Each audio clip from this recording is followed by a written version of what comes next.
Assalamualaikum warahmatullahi wabarakatuh. Terima kasih. Hari ini kita masih membahas perkuliahan mengenai ilmu perundang-undangan tanggal 5 Maret 2021.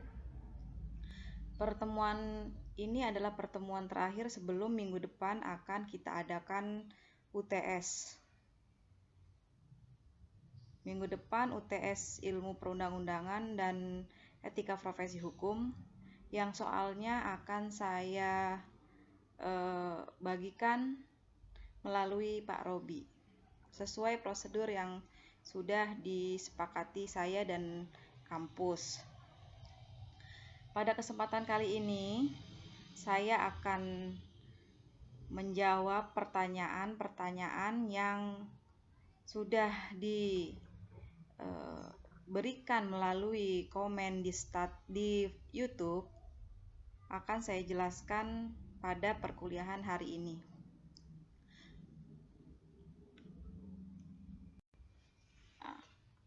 Pertanyaan yang ada yaitu bagaimana apabila peraturan perundang-undangan bertentangan dengan syariat hukum agama atau adat, dan bagaimana cara kita menyikapinya selaku masyarakat biasa. Sebelum kita lebih jauh membahas hal tersebut, perlu kita pahami bahwa peraturan perundang-undangan memiliki asas pembentukan peraturan perundang-undangan yang telah tertuang pada pasal 5 Undang-Undang Nomor 12 Tahun 2011. Dalam pembentukan peraturan perundang-undangan harus dilakukan berdasarkan pada pembentukan peraturan undang-undang yang baik.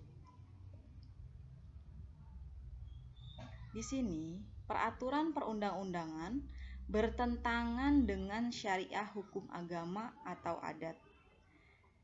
Dapat kita lihat bahwa hukum Islam yang apresiatif terhadap hukum perundang-undangan negara dan berkedudukannya secara proporsional di dalam sisi peraturan perundangan itu diakui dan diterima sebagai bagian dari keseluruhan hukum Islam.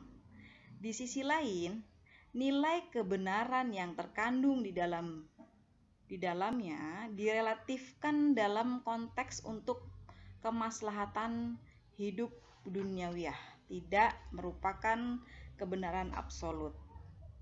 Bisa juga dalam kasus peraturan perundang-undangan telah bertentangan dengan hukum adat, maka para penegak hukum tidak mau menggunakan kewenangannya untuk menindak hukum-hukum adat yang telah melanggar peraturan perundang-undangan. Nah, masyarakat bagaimana menyikapinya peraturan perundang-undangan tersebut? Di sini bisa kita lihat bahwa peran partisipasi masyarakat dalam pembentukan peraturan perundang-undangan dan ketertiban masyarakat dalam melaksanakan pengawasan terhadap undang-undang. Metode yang digunakan dalam kajian ini adalah penelitian hukum, bersifat deskriptif analitis terhadap data dan hasil penelitian, yang merupakan hasil studi dokumen yang menggambarkan secara utuh atau keseluruhan dan mendalam hasil analisis terhadap bahan-bahan hukum terkait dengan aspirasi dan partisipasi masyarakat dalam pembentukan dan pengawasan peraturan perundang-undangan. Selanjutnya ditelaah dengan menggunakan teori negara hukum kesejahteraan yang telah disebutkan sebagai Grand Theory Analysis. Menyatakan negara hukum kesejahteraan merupakan bentuk perlindungan negara terhadap masyarakat, terutama kelompok lemah seperti orang miskin, cacat, pengangguran, dan sebagainya. Kemudian kita berbicara mengenai hierarki. Kemarin hal ini juga ditanyakan. Hierarki peraturan perundang-undangan, yaitu pertanyaannya adalah hierarki peraturan di bawah tidak boleh bertentangan dengan peraturan yang tingkatnya lebih tinggi. Namun ketika ada pasal pada peraturan yang tingkatnya lebih tinggi, ternyata sudah diatur pada peraturan di bawahnya. Namun ada perbedaan, apakah peraturan di bawahnya otomatis batal dan mengikuti peraturan yang lebih tinggi, padahal peraturan yang lebih tinggi itu baru dikeluarkan atau ada mekanisme lain. Di sini dijelaskan bahwa hierarki peraturan di bawah tidak boleh bertentangan dengan peraturan yang tingkatnya lebih tinggi. Dapat dilihat bahwa setiap peraturan perundang-undangan memiliki hierarki di mana peraturan yang di bawah tidak boleh bertentangan dengan peraturan perundang-undangan yang lebih tinggi atau berada di atasnya. Misalnya, peraturan daerah yang tidak boleh bertentangan dengan peraturan pemerintah atau peraturan presiden serta undang-undang. Dijelaskan lagi bahwa peraturan perundang-undangan harus memiliki dasar hukum pada peraturan perundang-undangan yang lebih tinggi tingkatannya. Peraturan perundang-undangan tingkatan lebih rendah tidak boleh bertentangan dengan peraturan perundang-undangan yang lebih tinggi. Apabila ternyata peraturan perundang-undangan yang lebih rendah tingkatannya bertentangan dengan peraturan perundang-undangan yang lebih tinggi, maka peraturan perundang-undangan tingkat yang lebih rendah dapat dituntut untuk dibatalkan, bahkan batal demi hukum. Nah, pembatalan peraturan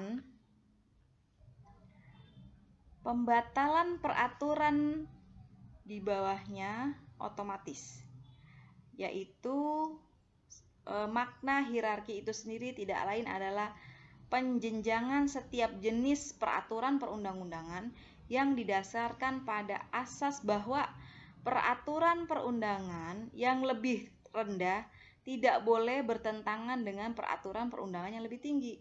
Pemerintah pusat diberi kewenangan untuk membatalkan peraturan daerah.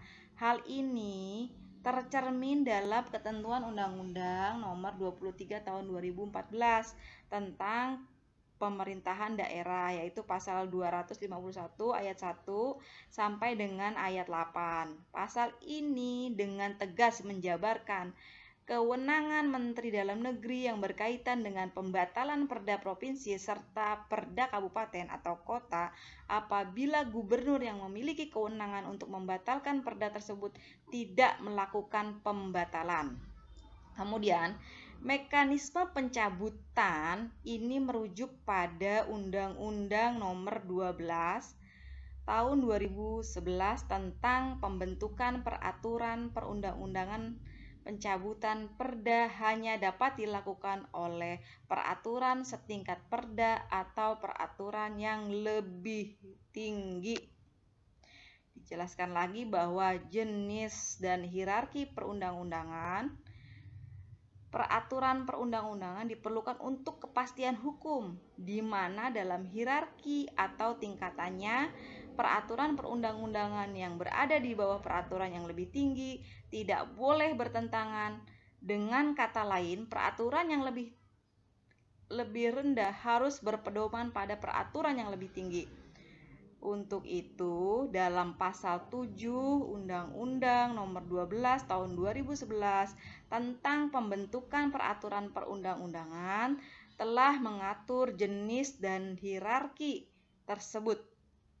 Undang-Undang Dasar Negara Republik Indonesia tahun 1945, kemudian ketetapan Majelis Permusyawaratan Rakyat, kemudian undang-undang, kemudian peraturan pemerintah, kemudian peraturan presiden, peraturan daerah provinsi, peraturan daerah kabupaten atau kota. Berdasarkan tingkatan yang telah saya sebutkan tadi atau hierarki tersebut, maka berlaku adagium hukum lex superior derogat legi inferiori, yang maksudnya adalah bahwa undang-undang yang lebih tinggi menyampingkan undang-undang yang lebih rendah tingkatannya. Berkenaan dengan undang-undang yang telah ditetapkan diduga bertentangan dengan Undang-Undang tahun 1945, maka pengujian dilakukan oleh Mahkamah Konstitusi.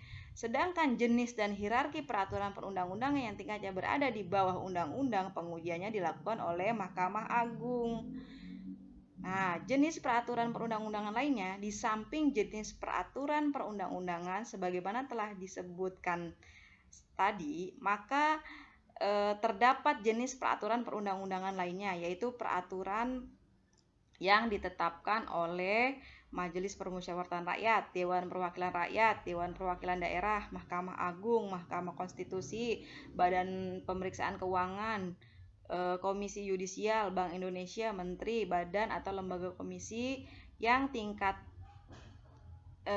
setingkat dibentuk oleh undang-undang pemerintah, Dewan Perwakilan Rakyat Provinsi, Gubernur, Dewan Perwakilan Rakyat, Bupati, Kepala Desa, atau setingkat. Jenis peraturan perundang-undangan lainnya, sebagaimana disebut tadi, diakui keberadaannya dan mempunyai kekuatan hukum mengikat sepanjang diperintahkan oleh peraturan perundang-undangan yang lebih tinggi atau dibentuk berdasarkan kewenangan. Jadi seperti itu, semoga dapat dipahami. Perkuliahan hari ini hanya menjawab apa yang menjadi pertanyaan teman-teman semua dalam perkuliahan sebelumnya pada komen YouTube. Untuk minggu depan jangan lupa tolong dipelajari mengenai etika profesi ilmu hukum dan ilmu perundang-undangan. Kita akan mengadakan UTS dan soal UTS saya kirim melalui Pak Robi. Semoga semuanya bisa mengikuti dengan baik. Terima kasih. Saya cukupkan kuliah malam hari ini, semoga bermanfaat. Jikalau ada pertanyaan lain tolong komen di kolom komentar dan absen di kolom komentar. Terima kasih, mohon maaf atas segala kekurangan. Assalamualaikum warahmatullahi wabarakatuh.